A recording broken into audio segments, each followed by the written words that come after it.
avec Bonnemer dans une forêt rouge et le dégagement de Steven Paul. Ah, Jovial, ouais, il va obtenir la faute là.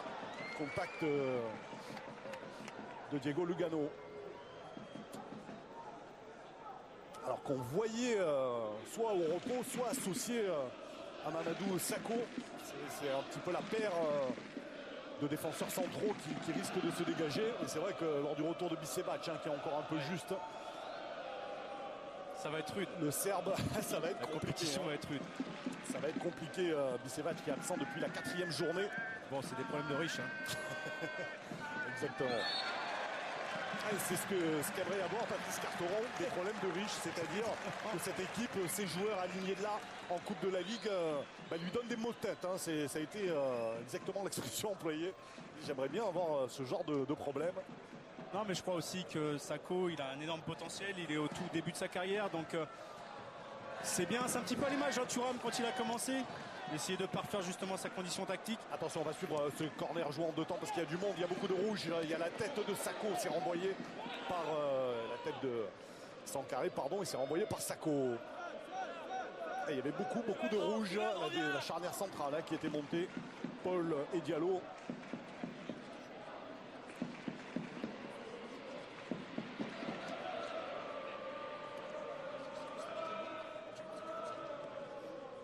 Et Sylvain Armand qui était lui suspendu le week-end dernier et qui est le plus ancien, vous le disiez Richard, il me semble, le plus ancien parisien. Exactement, Kader. Il est encore loin de Jean-Marc Pilorget, mais il est quand même là depuis 2006. Hein. Oh là là là. Le dégagement raté là de Steven Paul, qui avait profité de la suspension, grosse, lourde suspension d'Abdoulaye Meïté, suspendu 8 matchs. Oui, suite à la blessure du Lorientais. Attention à Menez, le numéro de Menez qui va obtenir la faute. Et un coup franc très intéressant pour les Parisiens à l'entrée de la surface de réparation des Dijonnais. Et premier match pour le Togolais que vous avez vu, gros plan. Baba Thiagouni, 20 ans. C'est la jeunesse dans les buts dijonnais. Puisque Padovani, l'expérimenté Jean-Daniel Padovani, a été écarté après la première journée de championnat. Et c'est Baptiste René qui l'a remplacé. Et Baba Thiagouni qui est monté numéro 2 et qui joue pour les Dijon cette saison pour la première fois. Et qui va devoir faire face sans doute à Baebek qui va frapper ce coup franc. Très bien frappé. Ouverture de Jean-Christophe Baebek sur un coup franc parfaitement enroulé qui a laissé le malheureux Baba Thiagouni les pieds dans le gazon. Oui, très bien tiré. Il a même trompé le gardien de but parce qu'on s'attendait vraiment à une frappe enroulée côté opposé. Mais je crois que le mur était légèrement mal placé, ce qui a permis justement d'avoir ce boulevard.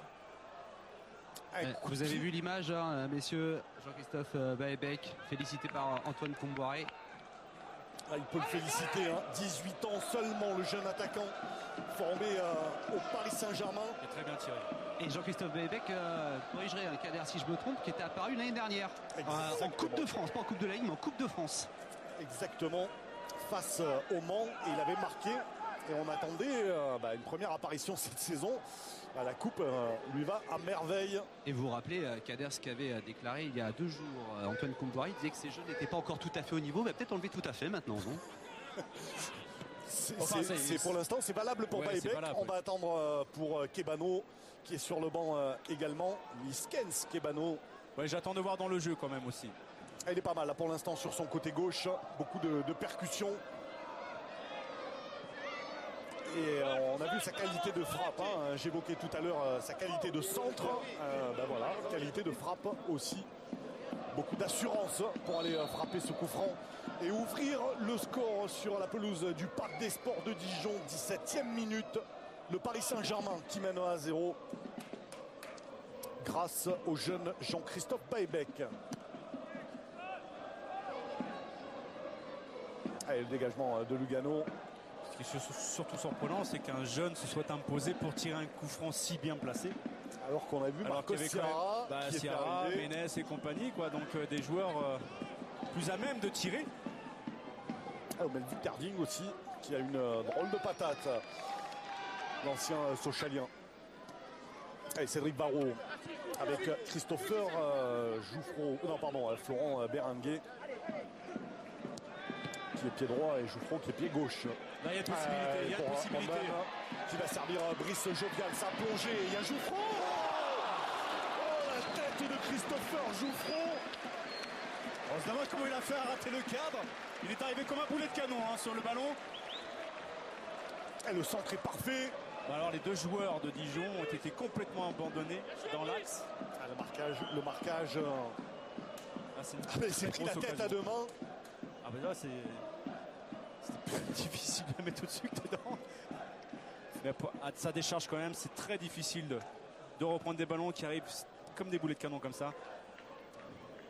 Allez, espérons que ça le laisse dans le match. Christopher Jouffreau qui a un tempérament de feu, dans le sens positif du terme. Beaucoup de talent. Ça. Il a du talent, il était en CFA2 du côté de la Mayenne la saison passée. Et Patrice Carteron, 19 ans. Patrice Carteron l'a fait signer pro ici à Dijon. Et lui aussi, c'est la première fois qu'il apparaît dans cette équipe dijonnaise. Un ballon bien récupéré par Sylvain Ramand. Et Lugano qui va revenir jusqu'à Nicolas Duchesne. Allez, avec son capitaine Mamadou Sakho. Baïbek, le buteur. Sakho. Et Harding qui a décroché. Et il va s'imposer face à Sankaré. La percée du Turc. Oh, le bon décalage pour Jallet. Le bon décalage. Et la frappe complètement ratée de Christophe Jallet. Là, la très belle percussion là des Harding. Beaucoup de puissance. Mais en plus, il y a de la technique puisqu'il garde le contact avec le ballon en permanence. Et là, le petit décalage fait la différence pour offrir cette balle de but à Jallet. Le problème, quand on choisit une frappe de l'intérieur du pied, il faut vraiment être extrêmement précis. Il faut vraiment rentrer dans le ballon. Là, il était légèrement un petit peu en retrait, ce qui a fait cette frappe décoller. La situation, une nouvelle fois, dangereuse. Côté parisien. On joue depuis 20 minutes, si vous nous rejoignez. C'est assez rythmé. Cette rencontre, Ménez à l'entrée de la surface de réparation. Le double crochet, il est passé. Centre en retrait pour Harding. Et le deuxième but pour le Paris Saint-Germain. Sur un superbe travail de Jérémy Ménez. Et il méritait aussi Harding après l'occasion précédente. Oui, beaucoup de difficultés de l'équipe dijonnaise à contrer les individualités du Paris Saint-Germain depuis ce début de rencontre. Là encore une fois, et en plus c'est un classique, je ne sais pas comment il arrive à se faire avoir, parce que Ménez fait toujours la même chose quand il rentre dans la surface de réparation excentrée, cherche toujours le crochet extérieur pour déjouer complètement, déstabiliser la défense et le centre en retrait imparable comme d'habitude. Mais 3 actions individuelles, Ménez qui apporte le premier but sur coup de pied arrêté, Harding derrière qui offre un ballon de but à Jallet, et là 3e action individuelle qui apporte le 2e but, donc vraiment incapacité du bloc dijonnais à contrer les individualités du Paris Saint-Germain. On va revoir ce but tout à l'heure. Jean-Pierre Leroux nous le reproposera. Voilà, j'y suis arrivé. Faute de Sankaré sur Bonnemer. Il me semble que le tir de Harding est contré. Il a une drôle de trajectoire. Jean-Christophe Roncaiolo me le confirmera tout à l'heure. Ce qui est surtout intéressant aussi, c'est de voir malgré tout que le Paris Saint-Germain fait preuve d'un réalisme outrancier, on va dire, parce que même si ce sont des occasions qui méritent d'être marquées, il n'empêche qu'ils les mettent au fond, contrairement à ce qu'ils ont fait en Europa League, qui était un petit peu stigmatisé. C'est que c'est bien dominé de se créer des occasions, mais c'est mieux de les mettre au fond. Et là, pour l'instant, le PSG rend une copie irréprochable. Beaucoup plus réaliste, beaucoup plus efficace que lors des 2 dernières sorties, notamment face à Dijon ce dimanche et face à Bratislava en Coupe d'Europe. C'est aussi les changements, voilà. Les uns succèdent aux autres, comme le dit Antoine Camboiré, agacé par la soi-disant pastorée dépendance du PSG. Kader et Patrice Carton qui demandent à ses joueurs de ne pas reculer, de continuer à jouer, même si c'est pas évident hein, quand on est mené 2-0 après 22 minutes. Ouais, mais je crois qu'ils ont donné un petit peu le bâton pour se faire battre aussi, parce qu'ils avaient très bien commencé le match, mais on l'a dit au bout d'une dizaine, 10 ou 15 minutes, on a dit ils reculent de 10-15 mètres sur le terrain, donc en fait ils donnent la possession, le monopole du ballon au Paris Saint-Germain, et il faut surtout pas le faire, quoi. Il faut imposer vraiment un combat au Paris Saint-Germain dans leur propre tranchement, leur imposer vraiment un combat au milieu du terrain, chose qu'ils ont tout de suite baissé les bras, on va dire, baissé les armes au bout d'une dizaine de minutes de jeu, ce qui est dommage parce que ça a permis justement au Paris Saint-Germain de rentrer tranquillement dans ce match. Et d'y rentrer de la meilleure des manières en inscrivant 2 buts. Et du côté du Paris Saint-Germain, on n'a pas vu ce match à la légère. Vous l'avez entendu avec l'interview de Thierry Armand, mais on a souvent vu Baebek là, et même Jérémy Ménez redescendre très très bas pour venir chercher les ballons et travailler. Hein. Mais tu sais, je vais te dire, c'est un peu normal.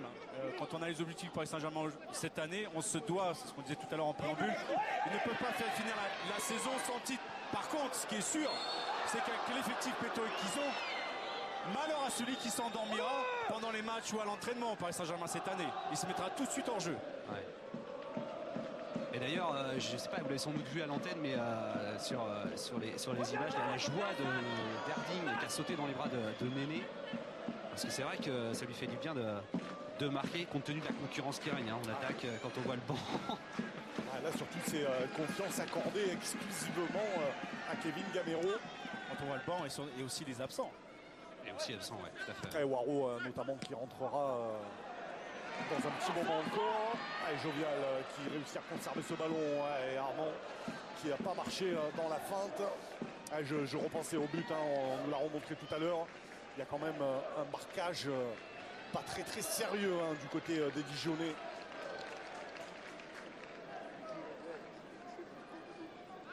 Et Paris qui est installé dans le camp de Dijon.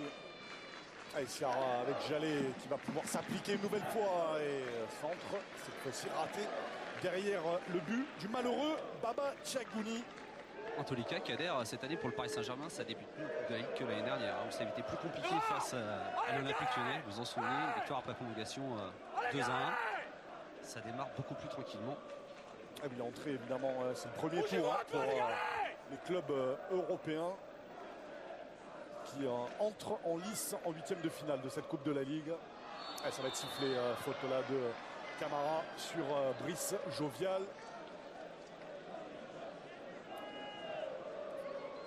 Ils l'ont vraiment pris par le bambou, les Parisiens, cette rencontre. Pas fait 2 fois la même erreur. Je fais référence évidemment au match de dimanche. Ouais, de véritable force tranquille qui se dégage hein, de ce nouveau Paris Saint-Germain cette année. C'est vrai aussi que les résultats apportent cette dynamique qui permet d'avoir une cohésion et de fédérer tout le monde autour des objectifs. Il y a du temps de jeu qui est offert aussi à tout le monde. Ouais, et puis certains cadres avaient peut-être besoin de souffler également.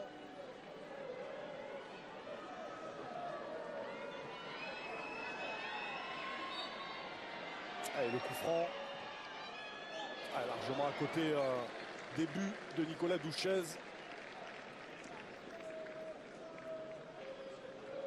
Ouais, sans souci, il était un petit peu loin ce coup franc direct.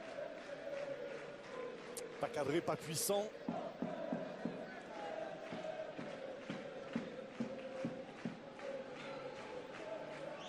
Allez, Nicolas Douchez qui va allonger pour chercher Christophe Jallet au duel avec Sankaré.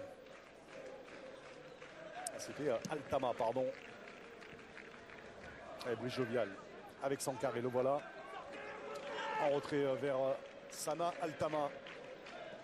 C'est dommage parce que certaines fois, dans certains faits de jeu, ils ont la possibilité de tout de suite par une passe de franchir les milieux de terrain parisiens. Ils choisissent toujours la passe en retrait.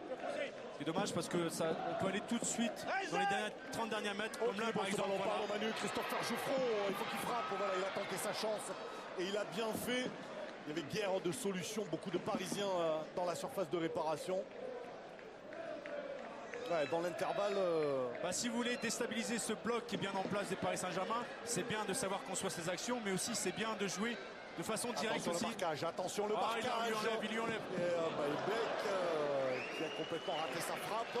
Il y a beaucoup de laisser aller dans la défense ou dans le repli défensif des Dijonnais. Ouais, Regardez Jérémy Ménez, pardon, qui est tout seul. Baebek également. Et heureusement, oui, Manu, pardon, que ça communique. Erding, la touche du bout du pied, il enlève un petit peu de Ménez qui était vraiment face au but. Et la tête de Jouffreau, celle de Berenguer pour Jovial. L'intervention de Diego Lugano, l'Uruguayen.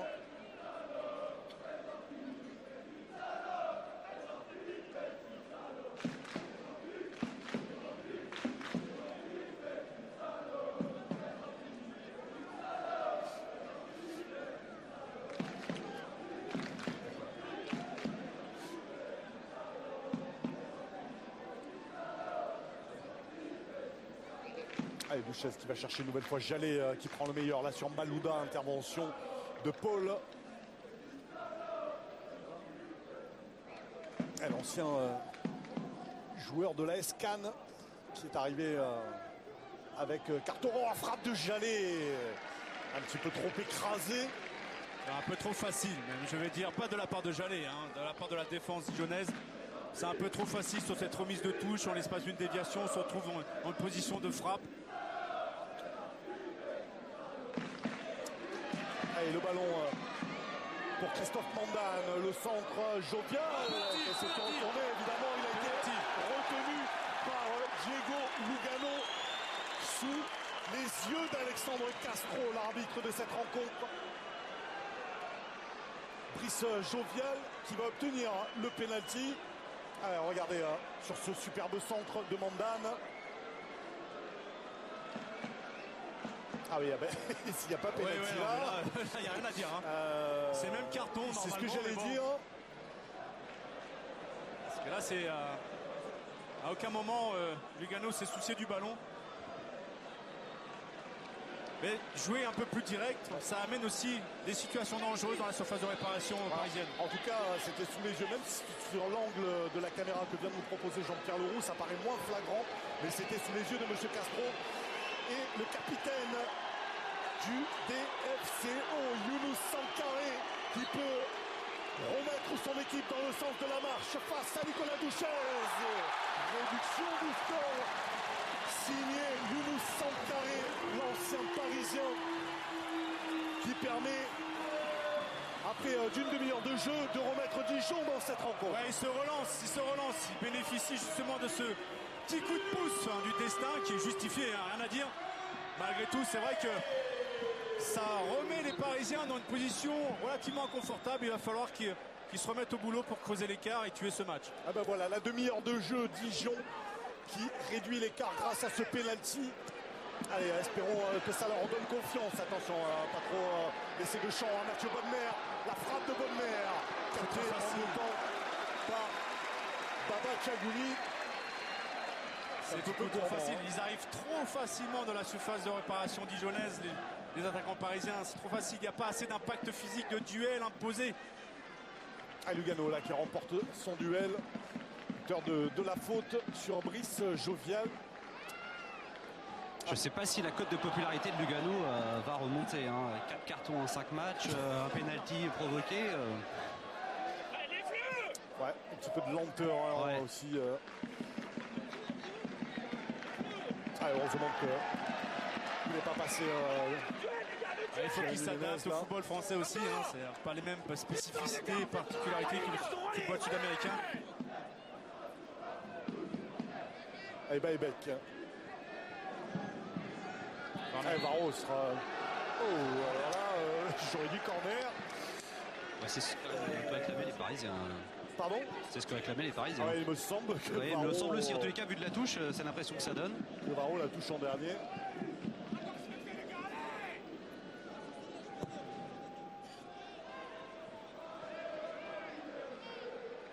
Et le capitaine qui va obtenir une faute commise par Sylvain Armand.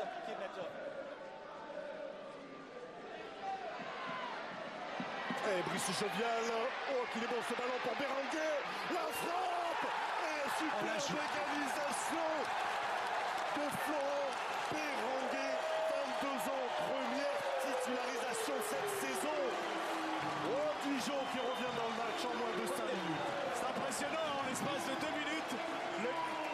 bascule. Et le parc des sports qui bascule dans l'allégresse. Avec Après, une certaine passivité encore une fois de Lugano. Pas vraiment à son aise hein, dans ce match. Pourtant, les Dijonais ne posaient pas vraiment, véritablement de problèmes offensifs. il n'est pas aidé là, Nicolas Douchez, masqué.